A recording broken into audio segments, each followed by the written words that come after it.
सेवकों के लिए यह शोभनीय है कि प्रत्येक बार प्रार्थना के बाद वे ईश्वर से अपने माता पिता के लिए कृपा और दया की याचना करें। इसके बाद ईश्वर का आह्वान उठेगा, तूने माता पिता के लिए जो भी मांगा है उसका हजारों गुना तुमको मिलेगा।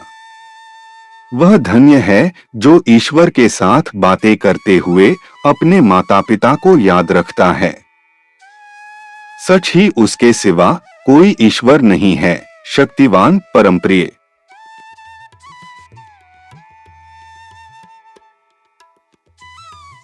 यह उद्धरण हमें माता पिता के प्रति कृतज्ञता, सम्मान और प्रेम का एक अत्यंत सुंदर संदेश देता है। बहाई शिक्षाओं के अनुसार माता पिता केवल हमारे जन्मदाता ही नहीं हैं, बल्कि हमारे जीवन के प्रथम शिक्षक और मार्गदर्शक भी हैं। उन्होंने हमारे पालन पोषण, शिक्षा और चरित्र निर्माण के लिए अनेक त्याग किए हैं। इस कथन में हमें प्रेरित किया गया है कि जब भी हम प्रार्थना करें, तब अपने माता पिता को भी अपनी प्रार्थनाओं में याद रखें और उनके लिए ईश्वर से कृपा, दया, स्वास्थ्य तथा आशीर्वाद की याचना करें। ऐसा करना केवल एक धार्मिक कर्तव्य नहीं, बल्कि सच्चे प्रेम और कृतज्ञता की अभिव्यक्ति है।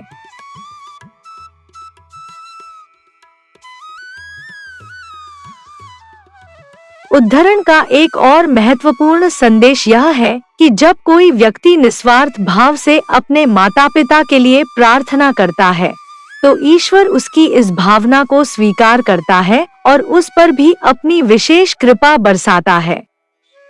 अर्थात दूसरों, विशेषकर अपने माता पिता के लिए की गई प्रार्थना स्वयं प्रार्थना करने वाले के आध्यात्मिक विकास और आशीर्वाद का कारण बनती है।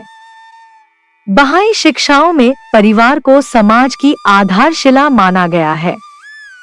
जब परिवार के सदस्य एक दूसरे के लिए प्रेम, सम्मान और प्रार्थना का भाव रखते हैं, तब परिवार में एकता और शांति बढ़ती है और यही एकता आगे चलकर समाज की उन्नति का आधार बनती है।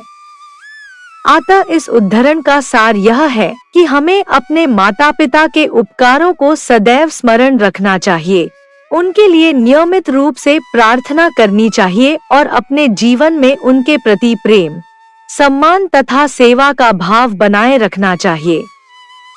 यही सच्ची कृतज्ञता और आध्यात्मिकता का मार्ग है।